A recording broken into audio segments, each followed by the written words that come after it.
നമ്മൾ ചിത്രകല പഠിച്ചുകൊണ്ടിരിക്കുന്ന സ്റ്റേജിൽ നമ്മൾ ചെയ്യുന്ന എല്ലാ ആർട്ട് വർക്ക്സും അത്ര ബ്യൂട്ടിഫുൾ ആയിരിക്കില്ല. അതാണ് സത്യം. ആ ഒരു സ്റ്റേജിൽ നിങ്ങൾ കോമ്പറ്റീഷന് പോകുന്ന സമയത്ത്, ആർട്ട് കോമ്പറ്റീഷന് പോകുന്ന സമയത്ത് പ്രൈസ് കിട്ടിയില്ല എന്ന് വരും. ആ സമയത്ത് വരയ്ക്കുന്ന ചിത്രങ്ങൾ വെച്ച് നിങ്ങൾക്ക് നല്ലൊരു എക്സിബിഷൻ കണ്ടക്ട് ചെയ്യാൻ പറ്റിയില്ല എന്ന് വരും. കൂടാതെ നമുക്ക് തന്നെ ഒരു തോന്നൽ വരും, ഞാൻ വരയ്ക്കുന്നത് അത്രയും നല്ലതല്ലല്ലോ എന്നുള്ളത്. സ്വാഭാവികമാണ്. കാരണം നിങ്ങൾ പഠിക്കുന്ന ആ ഒരു ജേണിയിലാണ്, നിങ്ങൾ ആ ഒരു യാത്രയിലാണ്. പക്ഷെ ആ ഒരു സ്റ്റേജിൽ ഇത്തരത്തിൽ നെഗറ്റീവ് സിറ്റുവേഷൻ ഉണ്ടാവുന്ന സമയത്ത് എങ്ങനെ ഓവർകം ചെയ്യാന്ന് ഞാൻ പറഞ്ഞുതരാം. നിങ്ങളുടെ മുമ്പിൽ ഒരു എയിം ഉണ്ടെന്ന് വിചാരിക്കുക. നിങ്ങളുടെ കയ്യിൽ അമ്പും വില്ലും ഉണ്ട്.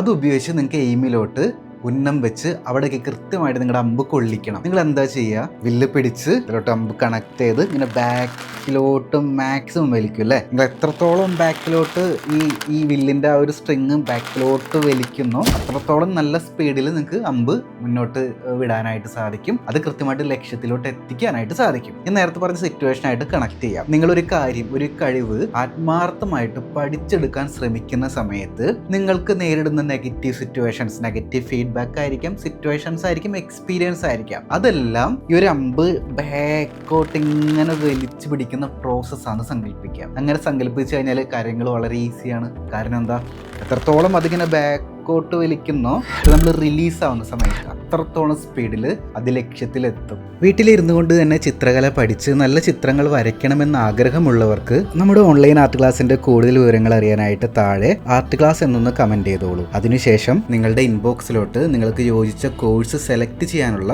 നെക്സ്റ്റ് സ്റ്റെപ്സ് ഞാൻ അയക്കുന്നുണ്ടായിരിക്കും. സോ ആ സ്റ്റെപ്പ് ഫോളോ ചെയ്യുക, എന്നിട്ട് ക്ലാസ്സിലോട്ട് ജോയിൻ ചെയ്യുക.